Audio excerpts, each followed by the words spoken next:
All right, hello everybody and welcome to another episode of Coffee for Closers. Today we have a very, very special episode. We're talking with top producer, last 5 years in the top 5, Mr. David Connor, talking about how he adapted his sales process from doing Social Security workshops for the last maybe decade and a half or so, which was basically all of his marketing that he would do in a year, other than referrals and client appreciation stuff, to switching into Fed appointments or our Fed appointment program and doing all of his appointments completely virtual.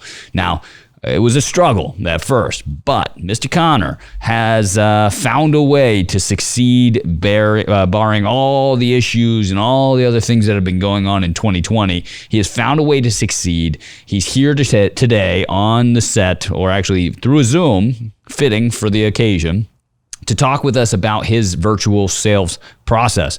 Now, over the last month or two, he has sold millions in annuity and obviously has sold some securities business as well. He's going to walk us through that process, what exactly he does to present to the client, to tee them up for an opportunity to do business with him. So buckle up, everybody. Enjoy this episode of Coffee for Closers right here at the home office.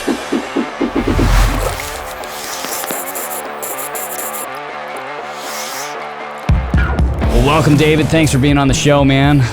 Been a pretty crazy year. You've made the transition from live Social Security workshops to doing these virtual appointments, working in the Fed space. You've come a long way and have had some tremendous success here in the last, I'd say, couple months. You've really turned a corner and have been closing a lot of deals. Let's face it. I mean, you've had a lot of success. So thanks for coming on the show. I know you wanted to share some of that, and we're going to go through some of your process, obviously. So thanks for being on the show. What's it been like? What's it like out there in the field these days for you? Well, as a lot of people have experienced, I used to think all of my planning was going to be done in my office, sure, face-to-face, mano-a-mano, and that was my real strength. I love the visiting with people face to face. I mean, we have a lot of what I call hugging clients. And I always sort of said, let those other folks do the computer appointments, let them do the federal appointments that way. And I didn't see myself doing it, but it was forced upon us. Right. Yeah. Our workshops and learning labs have been very low. So we had to do something. And what I've tried to do is taken some of the things that I do in the face-to-face appointments, yeah, and transfer it into the virtual world.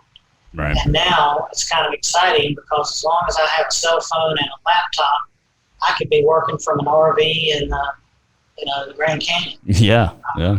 So it's kind of nice in that sense. I still love the face-to-face meetings, but unfortunately, it's just difficult right now and for the foreseeable future. Right. But the key to it is, still being able to build trust and rapport with people, which was a little different over the computer than it was face-to-face. Sure. Yep. But it's coming along fine. We've learned a lot. I've learned from other folks who've taught me what they were doing, and I sort of put my own spin on it. I'll show you some things, what I do. And it may be transferable to others who might watch this webinar. Yeah, yeah. So the first example I'm going to give you is a lady who was up in Delaware. Okay. And she happened to work for the IRS. This is a Fed employee, right? So she's an employee, yeah. Yep. She's getting ready to retire. She happens to be, she was divorced. Yep. But she's also a widow because her first husband passed away. And I saw that as an opportunity for me to teach her about survivor benefits and widow's benefits for Social Security that no one else had really been able to explain to her. So I'm going to show you sort of after that first call and after I had gotten all of her facts, pretty straightforward case. She has about $400,000 in the G fund inside of her TSP. She doesn't require a whole lot of money on a monthly basis, and she's going to have her pension. And So what I did was I walked her through like a visual timeline of how things are going to work. Okay. I'm going to show you. I'm going to go over here to share the screen real quick. Okay. And I'll kind of show you what I did. So for anybody that's watching while he pulls this up right here, for any of you that are watching this, David, for the last decade or so, has been a titan when it comes to the Social Security presentation. He has, basically done Social Security presentations since I started in the business. And basically has come to a point now where, he's transitioning to the Fed space, and he's taking a lot of that knowledge. When I was looking through your notes, David, I was seeing a lot of the knowledge and skills that you've done or developed over the years, sitting with clients from Social Security workshops in your presentation to the Fed employee. I mean, it's phenomenal what you're doing. So I'm really excited. So if you're watching this, we're about to walk through David's sale to a federal prospect over in Delaware, an IRS agent, as he said. We're going to walk through step by step what he did for that client that resulted in a $500,000 annuity sale, I want to say, right? Or is this $400,000? Well, it was 400, but we are splitting it. We're doing 200,000 in an annuity and 200,000 in an AUM account. Okay. To give her both sides of the equation. Okay. So walk us through the sale. Okay. Thanks for doing this. Yeah. Well, here's what I did. First thing I did was I said I ran a Social Security analysis to show you how you ought to utilize Social Security in your plan. Mm-hmm. And I explained to her that she, at age 60, could actually take her benefit as a widow. She's retired at 57 years old, so we don't have to worry about any earnings tests. So when I ran the Social Security timing report, this page pretty much summarizes what I had described to her, and that is you can draw $1,800 a month. Keep in mind, if she had taken her own benefit at age 62, she was going to collect about $2,000. Now she can take $1,802 starting at age 60, and that is her widow's benefit. She was married for 15 years, was divorced, and then her ex-husband passed away. And regardless of whether he was remarried or not, she's eligible to collect this benefit at 60 because she doesn't have to worry about the earnings test. She's not going to be working. So $1,800 is going to kick in while allowing her benefit to get delayed retirement credits. And as you can see, when she's 70 years old, her benefit with the 1.5% inflation assumption is going to be over $4,400 a month.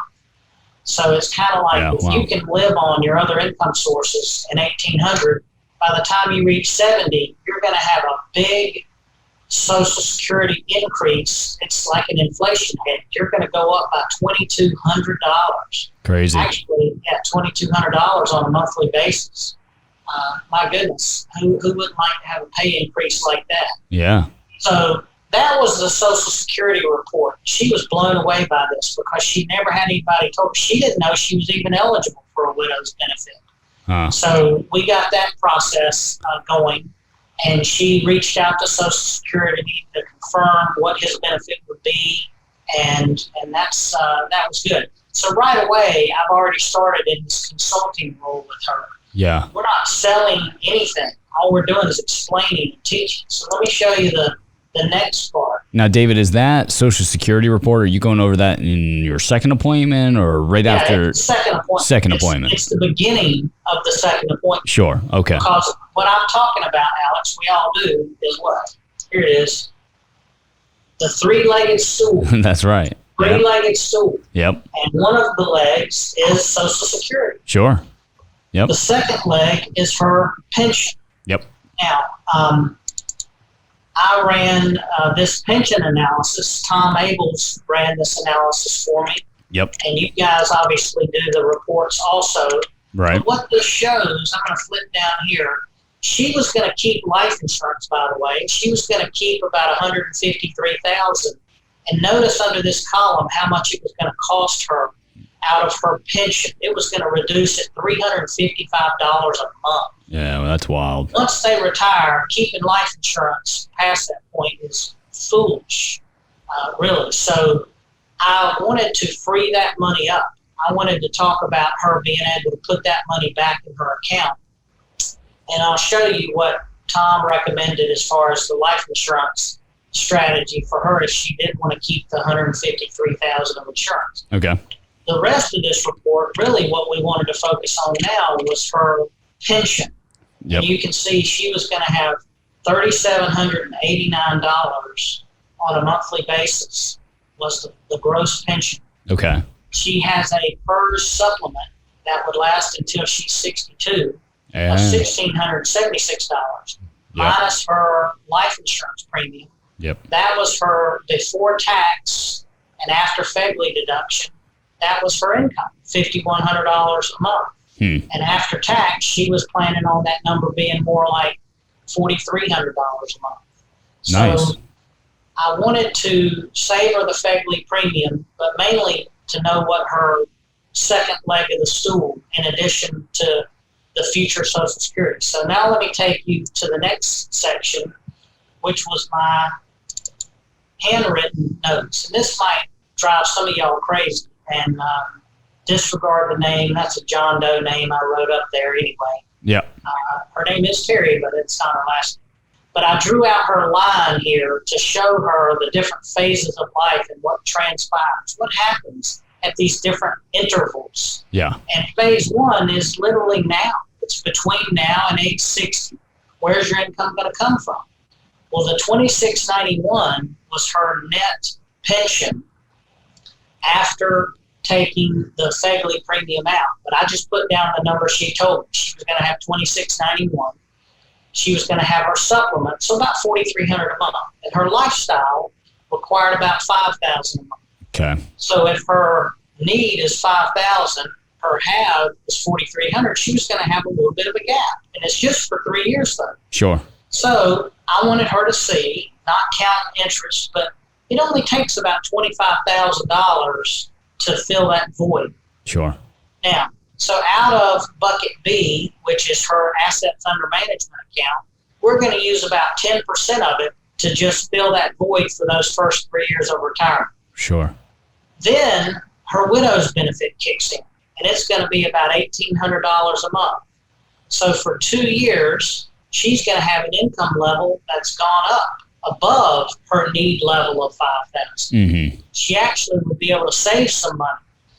But she's got $6,100 a month up until age 62. At age 62, what happens?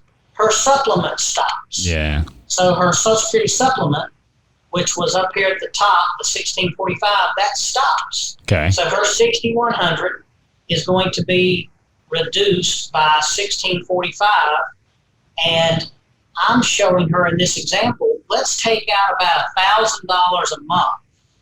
And we're going to do that during this phase 3.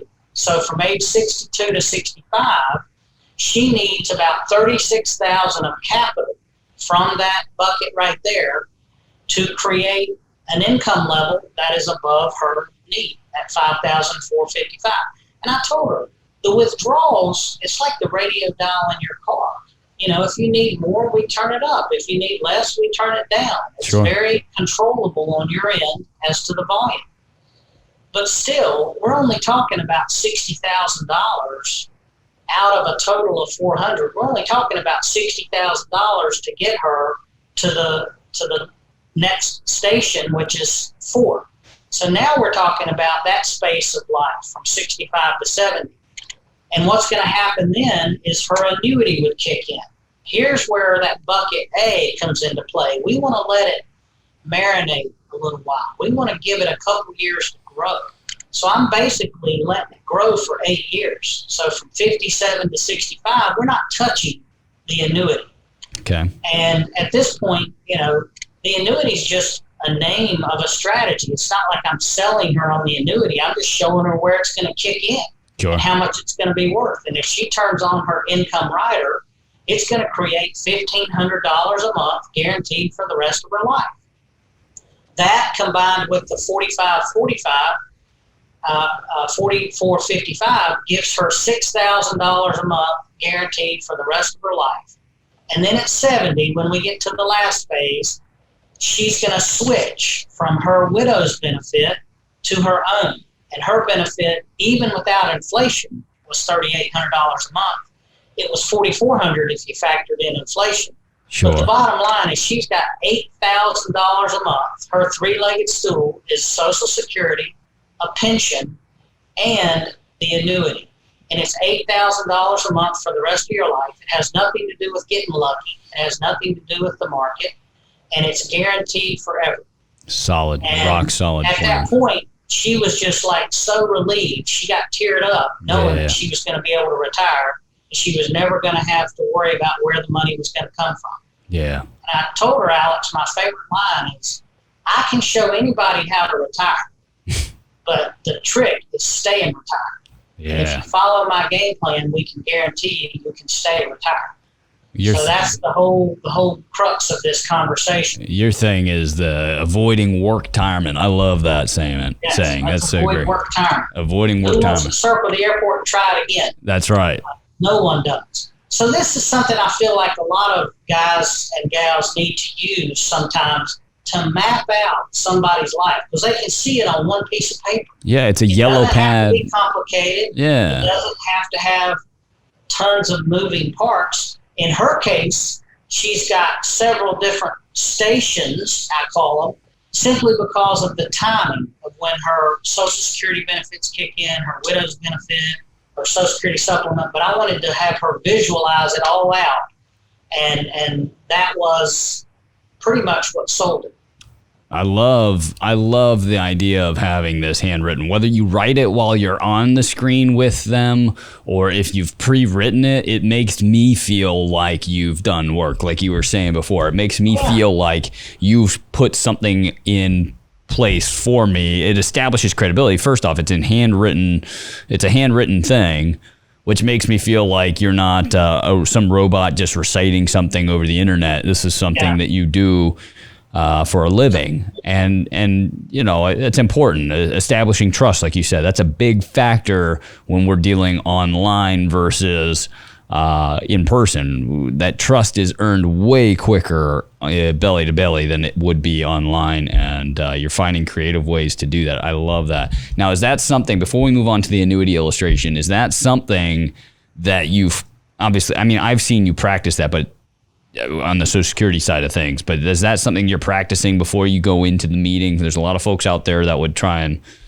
you know, just go into it cold. Is that a bad idea? Or you? I usually run it by my associate Zach, or I'll run it by somebody else, just because I like to get their opinion and make sure I haven't overlooked something. Or yeah, I mean, I practice it, but I've done it so many times. I mean, pretty much I could do it in my sleep. Yeah. But it's real common sense stuff. I mean, like I said, I wasn't having to take into consideration growth rate on pile A, growth rate on pile B. This is just the supporting document, of course, the illustration for the annuity. Because remember, I showed her at age 66, when we entered that phase, she was going to have $1,500 a month. Well, it's $18,185 a year. Yep. Guaranteed lifetime. Explained to her that it had nothing to do with the price of tea in China or participation rates or caps. It wasn't sold based on accumulation.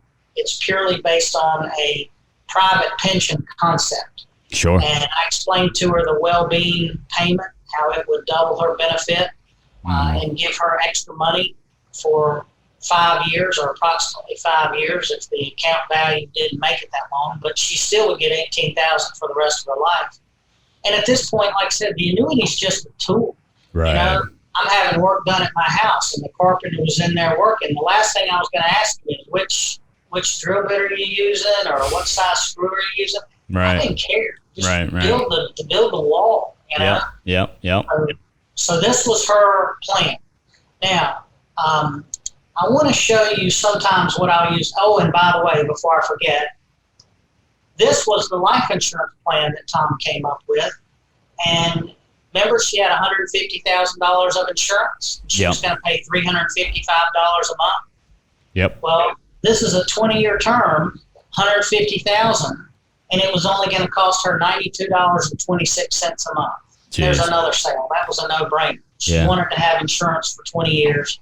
And that was the solution, which was far better than $355 a month. So again, these are all just little pieces that were putting her plan together. Yeah. Now, let me show you what I'll do sometimes for a person after my fact finder interview, after the first interview, if I'm going to try to educate them about how money works. Let me show you a little presentation that we put together, and I just call this the Great Education. Mm-hmm. And I'll walk through this with people, sometimes as a dialogue, and give them a chance to ask questions because it's a path we're going down. Yep. If they feel like I'm grabbing them by the collar and I'm pulling them, it's a difficult process of building trust and rapport. I don't want them to feel like I'm pulling them. I want them to feel like they're being guided down the path. Like they're walking and if themselves. they come to a fork in the road and they take a certain turn, well, I have to be able to adjust. Sure. But hopefully, every slide we get this, right? Yeah, makes sense. Yep. I see it. I get it. Yep.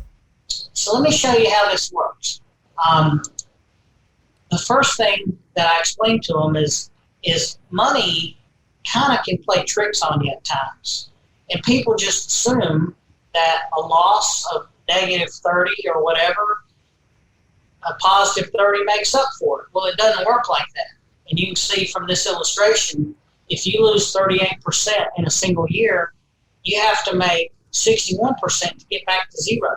Right. Well, that's why 2009 to 2013, it took about 4 years to rebound from the 2008 market downturn, is because it required substantially more to make up for the hole that was done. Right. So that's just a simple page because, again, and it goes to one of my cliches I say, losing money is a bad deal. Losing money when you're retired is a really bad deal. Right. Losing money when you're retired and drawing income out is a really, really, really bad deal. So we continue on. They chuckle. You know, they laugh about it. Sure. Now, the sequence of returns, many of us use this. Yep. I like to color code it because I said, regardless of the order of returns, whether you lose first or make money first, lose second, whatever, I want you to see that on $100,000 over a 25-year period, if it averaged 8%, it would create $750,000. Right. Now, if we change the sequence of returns, if we change the order of events and we reverse, so we take the blue numbers up, bring the yellow numbers down, every other number is just reversed from where it was over here, it makes no difference at all. So all you got to remember is sequence of returns is irrelevant when you're in the accumulation phase of life. Okay? 8% is 8% no matter what. 8% no matter what. Now let's go into the distribution scenario. And we have that same $735,000, and we're going to be taking out a 5% withdrawal. Yep. Which is about $28,000 a year, $27,000 a year. Sure. And you'll notice you averaged an 8% return, and you're only taking out 5. How do you run out of money? And that's because the losses occurred at the wrong time. Mm-hmm. Control the controllables. You can't control the sequence of returns. And because the sequence didn't work in your favor, you ran out of money at age 83. Right. If the returns, the sequence happened to be in your favor, not only did you not run out of money, you ended up with $3 million left over. Right. Yep. So that is why we focus on creating strategies for income that don't have anything to do with getting lucky. Do you get a lot of questions when you're on this slide? Do a lot of people ask you questions when you're on this slide? I mean, no, it's pretty simple. Yeah, they look seem to at get it and it. they go, God, I made 8% in both places. One ran out of money and one didn't. Well, it's simple. It's got to be the rate of return timing. Where the negatives occurred makes all the difference. Yeah. So it's like this, Alex. You tell me if the market's going to go up for the next 3 years or down. I'll tell you where to put the money. Right. You tell me what age you're going to be when you die, and I'll tell you when to take Social Security. Right. Can you answer either one of those? No. No, you can't. So, again, I'm looking for that agreement. I get it. I understand. Because all this is building up. It's building up to a conclusion. Here's an article that I recently came across, February of 2020. And, we've all heard that rule of 100. Well, here it is. This is describing what the rule of 100 is out of Investopedia, credible third-party source. Sometimes people will use the rule of 110 or even the rule of 120 for the more aggressive person. But even if that's the case, a 60-year-old might have 60% of their money in equities if they're aggressive. But they are still going to have 40% of their money in fixed income strategies like bonds. Sure. Because I want to focus on that. That is the money that is my low-hanging fruit. Right. I'm not trying to beat their best investments. I'm simply trying to beat their worst investments. Right. Makes sense. So I'll let them pick. We can use the rule of 100, 110, 120. Notice there isn't a rule of 150. There isn't one. So obviously for a 60-year-old, he's not going to have 90% of his money in equities ever. So again, let them kind of dictate their risk money. Mm-hmm. Yep. Here's what Fidelity does. They kind of put you into one of these four categories. And if I have a balanced person, and I do hold up my hands and I'll say, would you consider yourself to be pretty balanced? You understand that you can't afford to be aggressive anymore at your age. Yep. You're landing your plane. Wind shears do not make a plane land smoother. Wind shears make the landing difficult. So you have to stay away from the wind shears. Right. Well, aggressive growth is the wind shears, isn't it? Yep. So being balanced is how you want your plane to be when you're landing. You want the sucker to land on the wheels at the same time. So anyway, now we're looking at what Fidelity has an opinion on, which is about 50%. And again, I'll say it again a couple times. I'm not trying to tell you how to make a higher return on your best investments. Right. I'm trying to show you how to make a higher return on your worst investments. Yes. So we'll keep going. Wall Street, I was at a seminar up in January up at the New York Stock Exchange. Mm-hmm. And Robert Schiller and Roger Ibbotson were given a presentation. And this was a slide that they put up in January, pre-COVID. As you can see here, the market's averaged 13.44 for the last 10 years. Wall Street isn't counting on anything close to that. No. Saying if you're doing your planning based on the next 10 years being like the last 10 years, you're in for a lawsuit. You're in for people who are really going to be upset. That's so good. They are forecasting 6.5% for the next 10 years. And by the way, this was pre-COVID. Sure, yeah. So things fell apart. His last interview before he died, John Bogle, who was the founder of Vanguard, widely considered one of the smartest men in the world, he said that the stock market's averaged a little over 11% since 1974. And his forecast was 4% for the next decade. Wow. So whichever one of those three guys you pick, I bet you they're smarter than about anybody that would be watching this. So you can decide what your expectations are. That's good. I love this slide because it really sheds light on the next statement. Annuities are historically poor investments. Mm-hmm. Have you ever heard that? Oh, yeah. Ask the client that. Have you ever heard that? Yeah. Yeah, I have. Oh, yeah. I don't disagree at all. Annuities are poor investments. But you have to understand something. Not all annuities are supposed to be investments. Variable annuities are investments because they're built on the chassis of a mutual fund. Right. So would that not put it up into quadrant 2? Quadrant 2 is the investment quadrant. Quadrant 3, do you consider a savings account an investment? That's a poor investment, wouldn't you? What about a CD or bonds? Those are poor investments. They are savings instruments. A fixed annuity or a fixed indexed annuity is in the category of risk with these vehicles down here, which is why I say it's a poor investment. Now think about it. Everybody and their brother is going to tell somebody who just bought an annuity from me, you made a mistake. That's a bad investment. You know what they're going to say? I know. He told me that. Right. Oh, well, what are they going to say then? I mean, I'm not disagreeing with them, but I'm letting them understand we don't compare apples and oranges. You have to compare apples and apples. Right. So if this is the category where fixed indexed annuities lay simply because they're guarantee of principal, the interest that is earned is locked in and guaranteed. Never at any time can you lose money, so therefore it's not an investment. It is a savings instrument. What quadrant would you want to avoid, Alex? If you were looking at these 4 quadrants, where do you want to stay out of? High risk, low return, quadrant 4. Oh, quadrant 4 gets a smiley, a sad face. Oh, yeah, definitely. If you could pick a quadrant to be in, which quadrant would you want to be in? Quadrant 1 for sure. Yeah.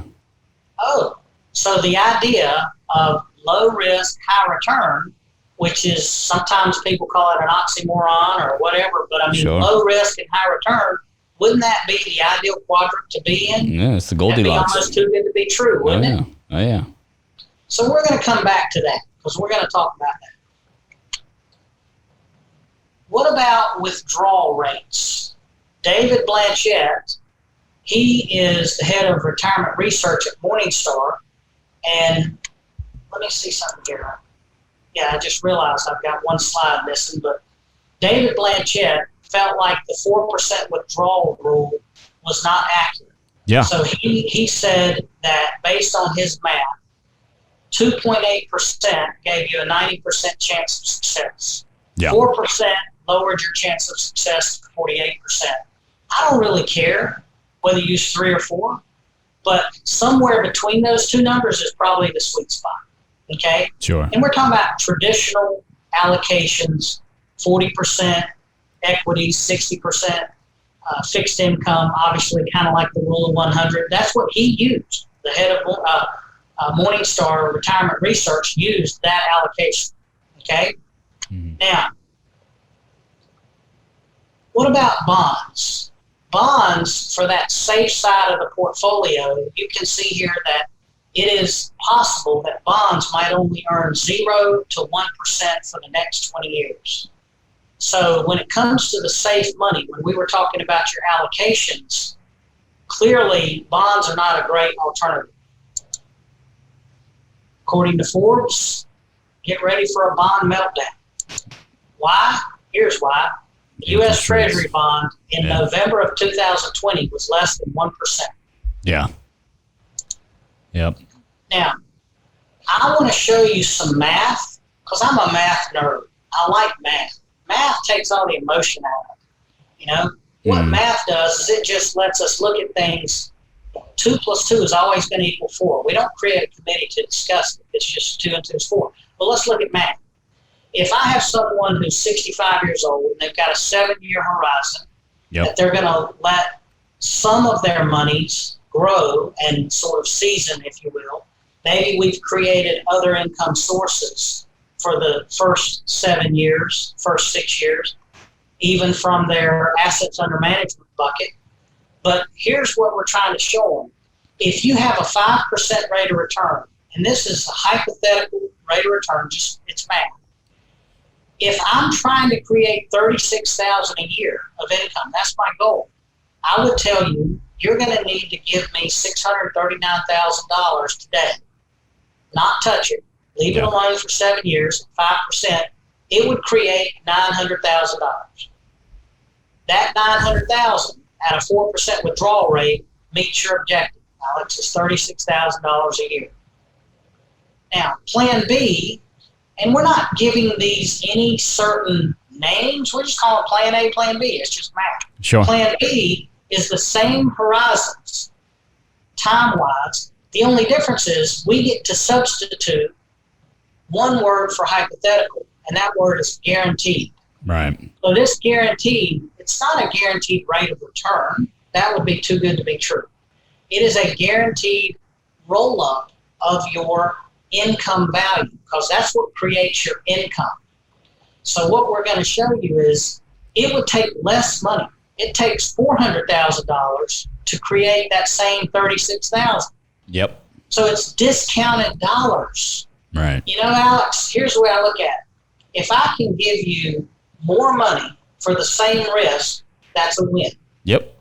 If I can give you the same money with less risk, that's a win. Either way, it's a win. Yep. So we're trying to figure out how to take less of your money to create that income, not more of your money to create that income. Sure. So putting it side by side, it takes $640,000 in Plan A, $400,000 in Plan B. And if you don't want to follow my Plan B strategy, and that's okay, let me show you what your homework is. You're going to have to take that same $400,000 and you've got to accrue up to $900,000 in order to get your goal of $36,000.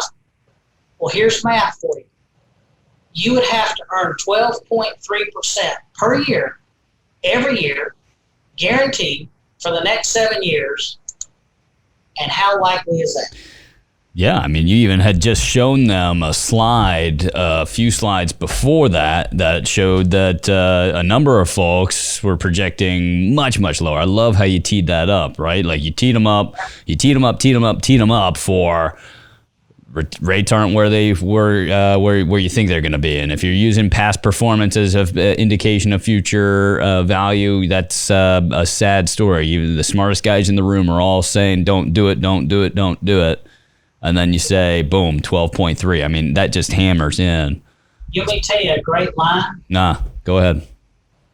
I'm not trying to beat your best investments. Yeah. But I'm asking you this question. If your worst side of your equation, your safe money, if it can have an equivalent return of 12.3%, how bad off could you be? Yeah. It's powerful, man. Especially when... And guess what? Remember our 4 quadrants? So guess what? We found quadrant 1. This is the unicorn. Here it is. If you can get something that's at the risk level of a CD, guarantee of principal, guarantee interest locks in and can't be lost, and you can get a return that would be somewhere up in here, but the risk level of something down in here, quadrant 1 is where you told me you'd like to be. Well, there you are. What would need to happen in order to make this a better strategy? Can anything make it better? But there's always trade-offs. There's good things and bad things about this strategy. And if you're seriously interested and want to move forward, let's talk about what that star is. We haven't even mentioned the word annuity. We hardly talked about it. Yeah. Because it doesn't matter. It's math. My question would be, when is it that you're running through this with them? I mean, I know this is a lot, usually like your webinar, your presentation, but if you're... what I do, Alex, is depending on how that first call goes. Right. I may use the great education piece to get them over to my side, to my way of thinking. And then go and push it to like a 3-appointment process in that case? Yeah, if I have to. Gotcha. But a lot of times I don't, when I get to this point. Sure. Now, sometimes I'll use my handwritten chart and I'll use the Social Security analysis. Really, that's the order I do it in, Alex. The first thing is Social Security. Yep. I always start with that. The second thing for federal employees is their FERS pension. Okay. I want to make sure they know what that number is and what their choices are. And I explain to them, depending on their situation, how the other options work for survivor benefits, etc. Yeah. So Social Security's first. Social Security their pension is second. Okay. The third is creating that third leg, which is their resources, their TSP, their 401k, etc. And as you can see from that great education process, by the time we got to the very end, it's almost like I'm sold. What else can I do? I mean, this is like the perfect strategy for that third leg of the stool. Right. And guess what that means, Alex? If we have taken care of your income from all 3 of your sources, what does that mean you can do with the remainder of your money? You can spend it. You can enjoy it. You can use it for fun things, not have to tie it up in order to create the income, because we've created the income. So you're starting with that Social Security, then you go to the first pension, then you start to address their other investments. First pension, and then oftentimes that handwritten section, phase 1, phase 2. I'm a big believer in always letting the annuity season for at least 5 years. I would rather create that $1,500 a month, Alex. $1,500 a month for 5 years, $18,000 a year for 5 years. Sure. It takes $90,000. Let's take $100 out of your overall savings and let's just earmark it for the first phase of retirement. Yep. I want to use the annuity in phase 2. Yeah. Phase 2. I don't want to try to tap into the annuity for income after just 1 year or Makes 2 sense. years. Yeah. We're not taking advantage of the compounding of interest at 6%. Sure. So that's really why I want them to have plenty of money in their non-annuity bucket, Right. so that I can let that annuity really spin and really kick off, some growth. It creates this powerful plan. I mean, it's a no-brainer. I mean, if I'm that Fed employee, Miss Terry, I'm drooling at this point. And to think that, you've had a few of these conversations now to this point. I mean, you've had a bunch of sales. These Fed employees have no clue, and they have not gotten any advice from anybody. And so here's this guy that's going to pop onto my screen and in an instant has provided me a solution to wage the war against the distributions of retirement, right? We'll call it that. But it really is. It can be a battle sometimes, waging through the ups and downs of the market and what do I do? And there's so much noise out there. And this is just such a no-brainer presentation. I love it. And the way you've adapted what you've typically done, and I've had the pleasure of knowing what you've done over the last few years, but adapting that for the Fed market, this is phenomenal. It's phenomenal. It's working. Yeah. Now, one thing I have at the very end of my PowerPoint is for those naysayers or people who are kind of balking or dragging their feet. Sure. I just have some supporting pieces that I'll refer to, like Roger Ibbotson, Yep. who happens to be a professor at Yale. Yep. I'm sure he's a real dum-dum. Yeah.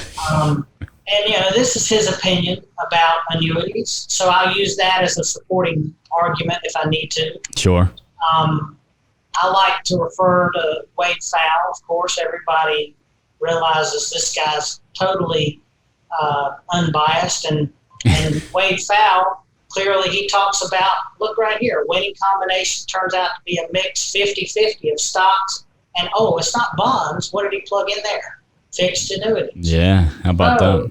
I like that. He calls them no need and retirees to hold bonds. He calls the annuities super bonds with no maturity dates. Yeah, so that's powerful. And this just came out. Notice the date, October 28th, 2020. Wealth Advisor magazine. And I love this. Talking about happiness. Certainty provides confidence. This is one of the reasons that retirees who incorporated income annuities into their retirement planning report higher levels of satisfaction. Mm-hmm. Income annuities are less expensive and safer than for risk-averse retirees whose primary goal is income security and retirement. Yeah. So, in this magazine, obviously, this information, it's written for financial advisors. This is not the thing the prospects read. This is what we read. Yeah. So a lot of financial advisors are realizing, hey, maybe I need to be a little bit more open-minded about using annuities. And I'll show this to a prospect. Yeah, oh, yeah. Because, certainly. Again, I'm trying to show them credible third-party sources. So anyway. It's powerful that you have the little index or the anecdotes here for the objections that may come. I think a lot of advisors don't do that. They try to wage those wars themselves when they get objections and plead their case over and over again. And you're taking that away from the prospect and saying, hey, look, don't take it just from myself. This is a grandiose vision that the entire industry is starting to adapt to. They're starting to all see the power of these fixed annuities, and it's not your grandma, grandpa, or your father's annuity. It's much, much different, much more powerful, much more well thought out, and takes care of the client. And I'll let them know, I say, there are annuities that are designed for accumulation. Right. They're the type that are designed to create a substantial walk-away pile of money Sure. in 7 years or 10 years. Sure. The one I just showed you is not it. I'll use one like Fidelity and Guarantees Accumulator Plus 10. It's had an 8.2% average return for the last 10 years, and they're biannual crediting. They use the Barclays Trailblazer 5 index, and it looks great from an accumulation standpoint. Right. Yeah. Worst 10-year it has had is 5.5%. So I'll use that product when I'm dealing with somebody under 50, somebody who's not an income rider prospect, right. or someone who just doesn't maybe need the income rider. And then I use the income product from American Equity I just showed you. Yep. For someone who is looking for a guaranteed income. So just remember, if you want accumulation, it's a certain type. If you're looking for guaranteed income, it's totally different. Sure. So you have to be sure you're working with an advisor who understands both sides of the equation. Absolutely. They have to be from two separate carriers. It's powerful stuff, man. I thank you for sharing it because there's so many advisors out there. We're trying to get a good glimpse of the advisors that are doing stuff that's working to share with those that are struggling to find their way in this new virtual world. And you've adapted your process. And there's nobody at the Megastar office that was doing more workshops, live events than you were, David, and nobody that found themselves more consistently in the top 5 here than you. And to have adapted that in a whole new market, be it the Fed market, and to a virtual means is commendable. You've done a great job. Survivors find a way to survive. That's right. I have to figure out how to survive. That's right, and you did. Yeah. And it'll pay dividends to years to come and save costs, I'll tell you, because of your ability now to present something and earn trust so quickly virtually. It's going to be a huge cost saver for you long term. So thanks for sharing that with us. What about objections? Yeah, what's some of the big objections you may have heard in the Fed space? Anything particular to the Fed world that you've heard that you didn't hear when you were doing Social Security workshops? Just, focusing on the fact that the federal government is backing this TSP. The federal government is going to, keep the fees down, and it's very, very, very inexpensive to have money in the TSP. Yeah. But, in the TSP world, you either have it in the G fund, which is the guarantee fund, Yep. or you have it in the F fund, which is the bond fund. Yep. What else is there? Everything else is quadrant 2. It's investment stuff. Yeah. International stocks are quadrant 4. Yep. You look at the return over the last 10 years on international, the risk is higher and the return's lower. Yep. You want to be in quadrant 4, go put it into the I fund. Yeah. So again, I'm competing against the G fund and the F fund, which are abysmal. They really have been abysmal. Yeah, for the last 10 years. The only objection you ever hear, of course, is the annuity and the trade-off for lack of liquidity and the fact you can only take out 10% per year. Right. Well, go back and focus on, say, here's the words. You ready? By nature of the beast, an IRA is somewhat illiquid due to the taxes. You're never going to take out more than 10% a year out of your retirement account anyway, for 2 reasons. 1, high taxes. 2, you're going to run out of money. Yeah. So the annuity and the downside is not a downside after all if it's inside of an IRA, because an IRA in and of itself is somewhat illiquid. It's powerful. So we're using a somewhat illiquid vehicle inside of a somewhat illiquid vehicle. Right. I never really thought of it that way. That's powerful because that people don't think about that. I guess their concern is sometimes, healthcare reasons, right? Like they might find themselves in a health situation, but then you explain to them the doublers or whatever else is tacked on there. Living What benefits. else does that? I know. By the way, if it runs out of money and you still get $18,000 a year for the rest of your life, Right. help me think of something that does that. I know. Now, let's compare an apple and an apple here, and there is nothing else that does that. No. But remember, I set it all up by having the two buckets. We had the safety guaranteed side, which is designed for income and to take care of your needs. Yep. Guess what? The other side is your wants side. It's not your needs. Yeah. So all you got to remember is if the market's up and you want to pull money out, fine. But if the market's down and you don't want to pull money out, you're not going to have to because you have ample income from those guaranteed sources. So true. Yeah, Control the controllables. I like that. Control the controllables. Well, David, I thank you. Bill, thank you for your time.